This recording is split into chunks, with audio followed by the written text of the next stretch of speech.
Hello KeyBank Center, hello General Mills, hello Skyway. You're all great things to see, but I'm not here to visit you today. Sorry.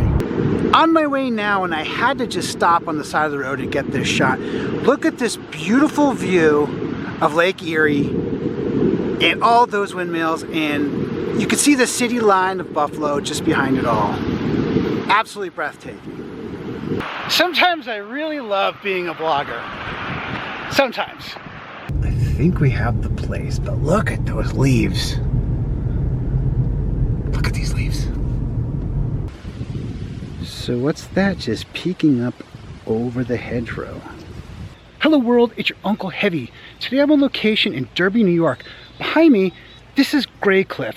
This is a mansion built by Frank Lloyd Wright. It's one of his original designs, and I'm here to tour it. So let's go over there, take a walk around the property, see what's going on in that house. Already got my tickets. Let's see what kind of trouble we can get into. Do come along.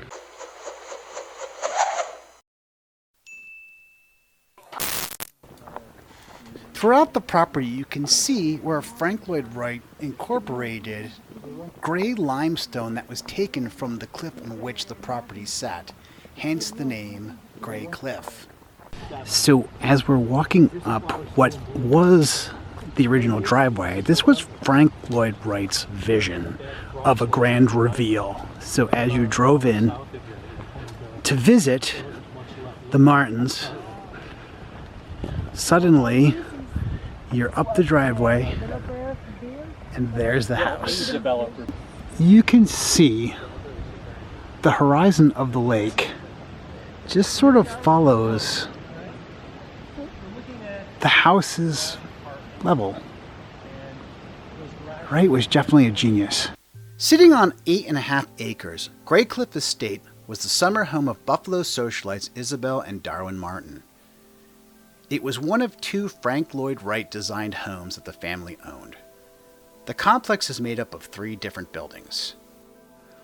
The 5,800 square foot Isabelle R. Martin house is considered one of Frank Lloyd Wright's greatest designs, boasting 2 cantilevered balconies with windows on both sides that allow one to see straight through the house with its high bluff view of Lake Erie.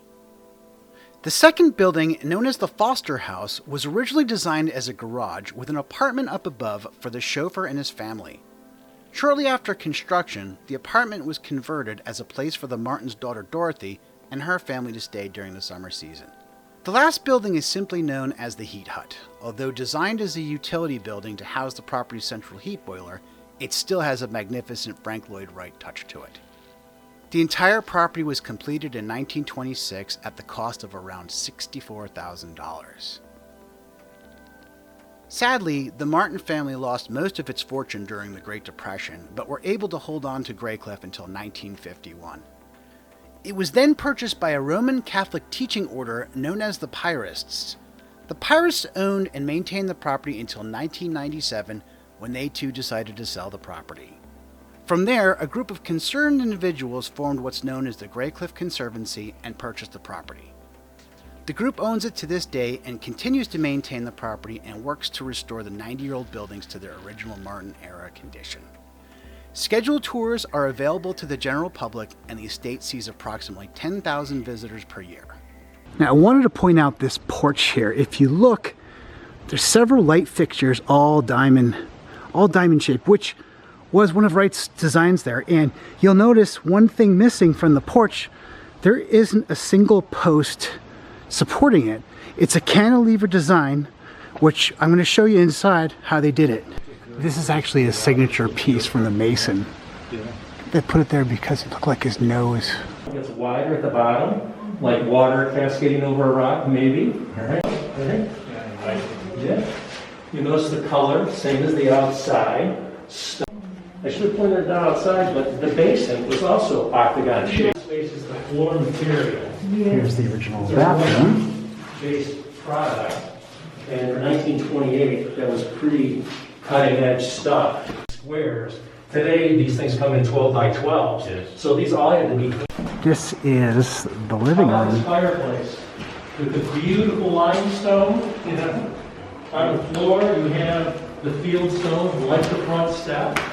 And if you notice, it's out here on the south terrace. It's out here on the north terrace, you know, and so the spaces kind of flow. You'll see it when you get over to the other end, and what are known as the view room, right? So he's repeating so many things. I told you that the south terrace was cantilever. This was known as the view room because look at that view right there. And if you missed it, you've got that view as well. And if you missed that, there's this as well. This place is so cool. Just gonna get a shot around the sunroom here. Again, you're gonna see, you pointed out, a lot of octagons in the designs here. And you can see that in that call button right there. And this is an original fixture from the house. Absolutely love these steel doors. And just want to point this out too. This is how he did the cantilevered porch. There's actually stainless steel I-beams underneath these designs. So you've got this large fireplace here in the living room, and around the corner in the dining room here, there's a second one. Here's the dining area.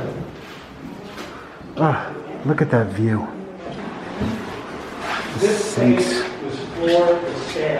And once again, the view. So that's kind of cool. It's like the call buttons. This is where they were floored. You know, it's the same as what was in the sunroom. So when the Conservancy finally finds a six-burner, they'll replace it. On the other side of the coin, this is the original refrigerator. That lifts the doorbell on the way out, the shape of it.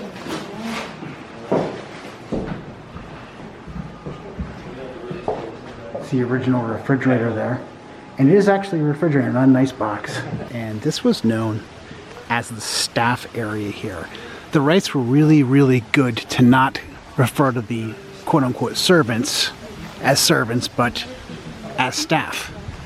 If you can see, there's what appears to be like a rust stain in the stone, and that's actually natural iron ferrite that is oxidizing from the stone. And when Wright designed the house, he matched the color based on that rust. Yes, that was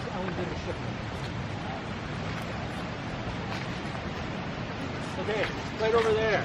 See, now I think they put the house in the wrong spot. I think we should have been looking that direction myself. That is Buffalo. Isn't that great? I like cityscapes. I think wow. But to get your bearings here, all right? Straight across the way. Call it at 11 o'clock. You see a little lighthouse. That's Port Avenon, Canada. All right. Okay. Go back to noon, then go to 1 o'clock, and you see a cluster of little white buildings. You probably remember Crystal Beach, right? So look at this view right here. I'm going to just pan to the right and zoom in over here, and you could see the city of Buffalo scape just poking up over there. What an amazing view.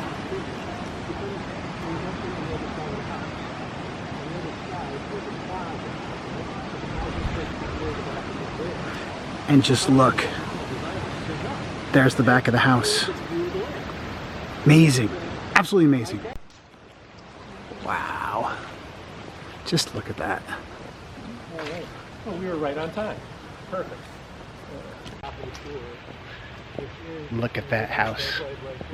Amazing. Finishing it up here at the tennis court. Gives you a discount in the gift shop, gives you reciprocal tours to other Frank Lloyd And walk out. Well, that's going to do it for this vlog. I hope you enjoyed it as much as I enjoyed making it. If you did, please give me a big thumbs up down below. Share this video, tell your friends.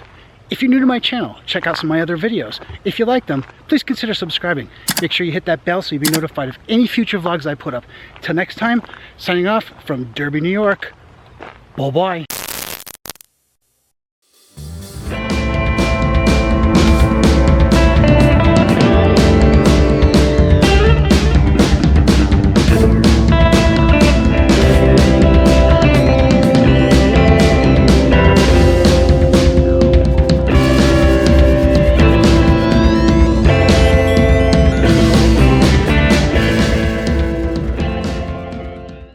Just a reminder, I still have some Unkle Heavy stickers left over. Check out the link in the description below to get yours today.